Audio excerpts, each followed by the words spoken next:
감찰하시며 나를 응원하시는 분, 내 길을 밝혀서 영원한 생명의 길로 인도하시며 나를 격려하시는 분, 크고 작은 갈등을 겪곤 하지만 항상 결국 당신을 선택합니다. 나의 유일한 고백의 대상은 오직 아름다운 당신뿐입니다. 나의 유일한 고백의 대상은 오직 아름다운 당신뿐입니다. 나의 예배를 받으소서, 홀로 영광을 받으소서. 주여, 나의 주여.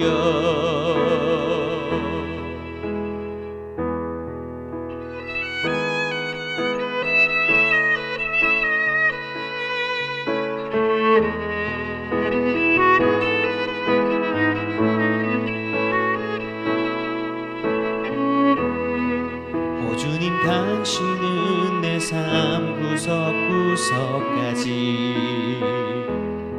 감찰하시며 나를 응원하시는 분, 내 길을 밝혀서 영원한 생명의 길로 인도하시며 나를 격려하시는 분, 크고 작은 갈등을 겪곤 하지만 항상 결국 당신을 선택합니다. 나의 유일한 고백의 대상은 오직 아름다운 당신뿐입니다. 나의 유일한 고백의 대상은 오직 아름다운 당신뿐입니다. 나의 예배를 받으소서, 홀로 영광을 받으소서. 주여, 나의 주여.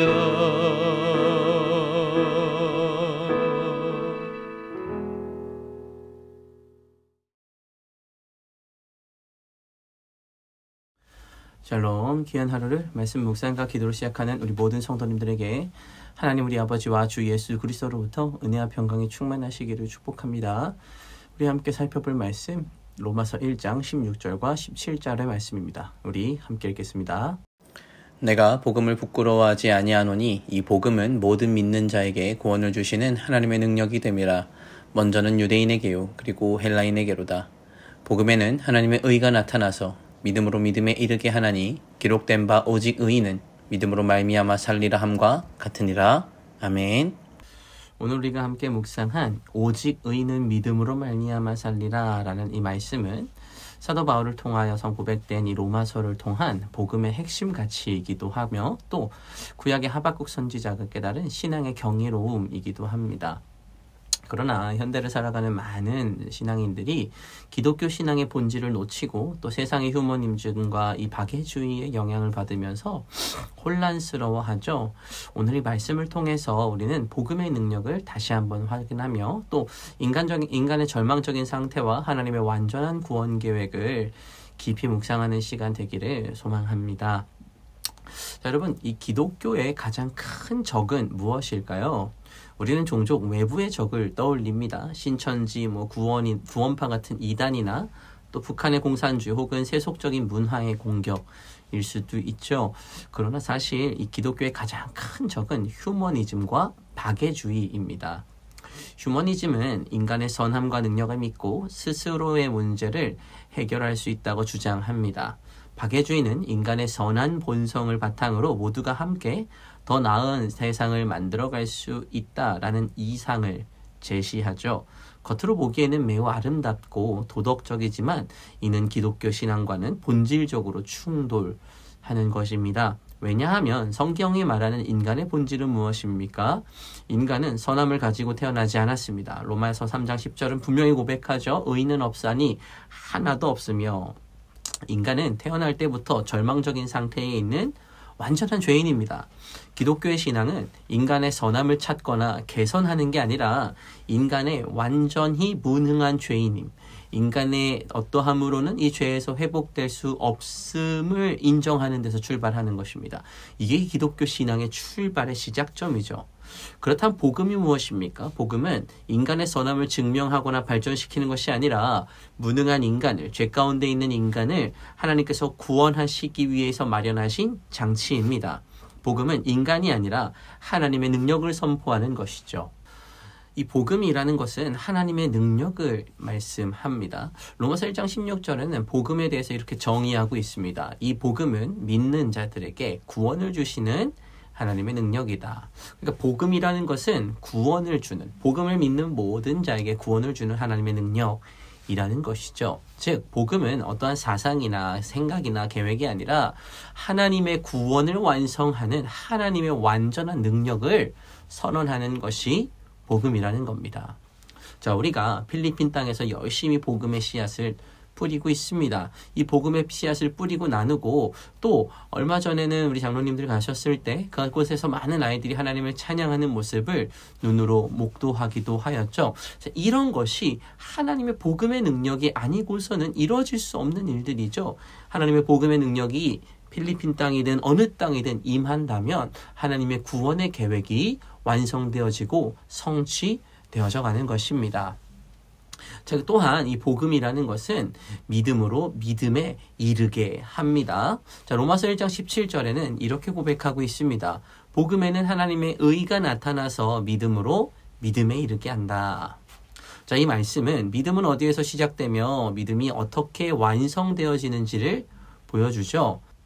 믿음은 우리의 능력이 아닙니다. 믿음은 하나님께서 시작하시고 완성하시는 것입니다. 아브라함의 삶을 우리가 한번 생각해 봤으면 좋겠습니다. 그는 믿음의 조상이었지만 그의 인생은 실수와 연약함으로 가득했습니다. 그는 갈대아 우르에서 우상을 섬기던 사람이었죠. 그러나 하나님께서 그를 불러주셨고 그 부르심에 따라 아브라함은 완전한 새로운 길을 걷게 되었습니다.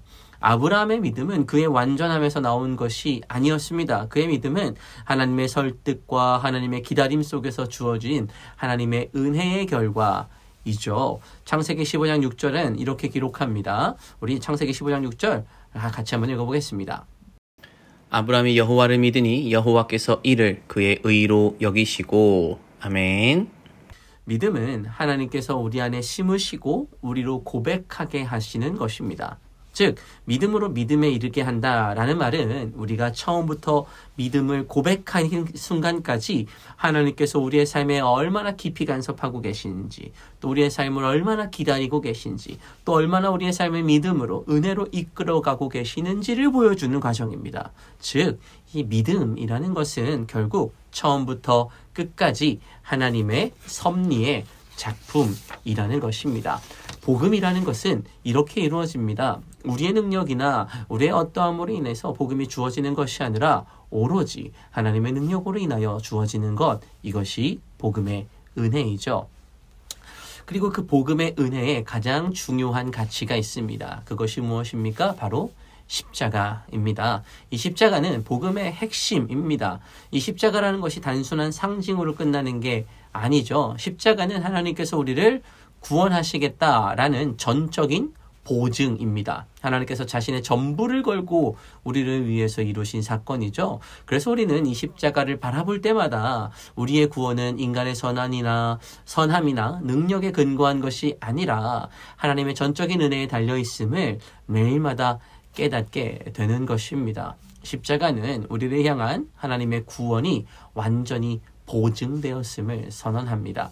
그래서 하박국 선지자는 하나님의 백성이 고난을 당하는 상황 속에서 깊은 혼란과 불만을 품고 있었습니다. 그러나 그 가운데서 하나님의 음성을 듣고 그는 신앙의 축을 완전히 바꾸는 깨달음을 얻게 되죠. 그래서 그의 고백에 이런 고백이 있습니다. 오직 의인은 믿음으로 말미암아 살리라. 하나님의 말씀은 그의 시각을 완전히 바꿔놓았습니다. 이 말씀은 단순히 고난을 견디라는 의미가 아니죠. 이것은 하나님께서 자신의 구원의 계획을 완전하게 이루실 것이다 라는 보증의 말씀과도 같은 것입니다. 그래서 자신이 처한 환경이나 조건에 흔들리지 않고 이렇게 고백하죠. 무화과 나무 열매가 없고 포도의 열매가 없고 감람나무에 소출이 없을지라도 내가 나의 구원의 하나님으로 인해서 기뻐할 수 있습니다. 라고 고백합니다. 하박국 선지자 이런 고백은 하나님을 신뢰하는 믿음, 그 믿음 또한 하나님께서 내게 허락하셨음을 깨달은 후에 얻게 되는 고백이 되었던 것입니다. 사랑하는 성도 여러분, 하나님의 계획은 언제나 옳습니다. 그 하나님의 계획이라는 것은 나를 구원하시기 위한 하나님의 뜻이라는 것이죠. 그리고 하나님께서 계획하시는 그 일, 나를 향하여 보증하신 하나님의 십자가의 사역은 하나님께서 이루시기로 작정하셨다면 반드시 이루어질 것입니다. 그러므로 오늘 우리는 이 복음을 살아내는 자들로서 믿음으로 믿음에 이르는 삶을 살아가야 합니다. 사랑하는 우리 귀한 식구들, 오늘 우리 이 말씀 붙들며 하나님의 구원 계획 안에서 참된 회복과 기쁨과 소망을 누리며 하나님께서 나를 구원하셨다라는 구원의 기쁨을 맛보는 복되고 귀한 아침 되시기를 축복합니다. 아멘. 우리 함께 기도하겠습니다. 오늘도 우리를 말씀 앞으로 불러주시고 하나님의 은혜를 묵상하게 하심에 감사합니다. 우리의 연약함과 무능함을 아시는 주님, 우리가 여전히 죄인 되었을 때 십자가의 사랑으로 우리를 구원하셨음을 우리가 기억합니다. 우리의 선함이나 노력 때문이 아니라 오직 주님의 은혜와 능력으로 우리가 오늘도 믿음 안에 살아가고 있음을 고백하오니 하나님, 이 땅의 세상의 가치에 흔들리지 않도록 우리의 삶을 붙잡으시고 인간의 가능성에 기대며 살아가는 것이 아니라 하나님의 구원에 기대며 하나님의 은혜에 기대며 살아갈 수 있는 오늘 하루 우리가 살아갈 수 있도록 은혜 베풀어 주시옵소서. 믿음을 시작하신 분도 하나님이시며 믿음을 완성하시는 분도 하나님이심을 우리가 고백하오니 우리의 삶의 끝까지 우리를 인도하시어 하나님의 구원 계획 속에 흔들리지 않는 믿음으로 우리 모두 살아갈 수 있도록 인도하여 주시옵소서. 감사드리며 예수님의 이름으로 기도합니다. 아멘. 우리 시간 함께 기도할 도구기도 제목은 다문화 가정을 위해서 기도하겠습니다.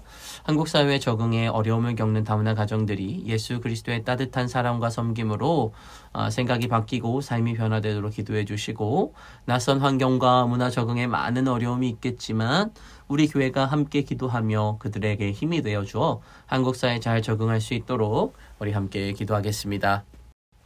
두 번째로 다문화 가정의 자녀들을 위해 기도하겠습니다. 다문화 가정의 자녀들이 차별과 소외를 당하지 않고 밝고 건강하게 자라며 가정으로부터 폭력과 이혼 등의 아픔을 겪지 않게 하시고 가정에서 행복과 안정감을 누리고 또 자녀들의 공허한 마음에 복음이 심어져서 자리 잡을 수 있도록 우리 함께 기도하며 나아가겠습니다.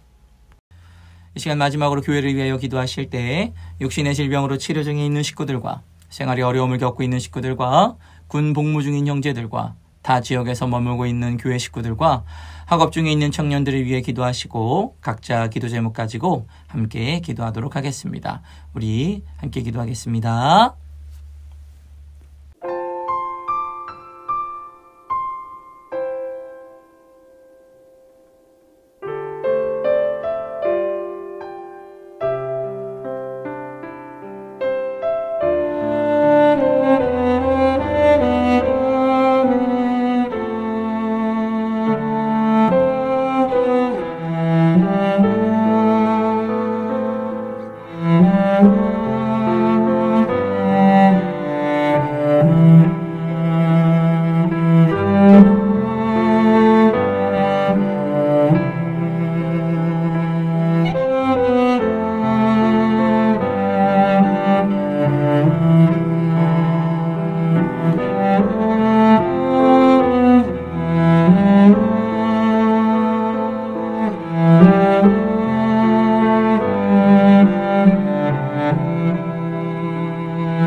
주여.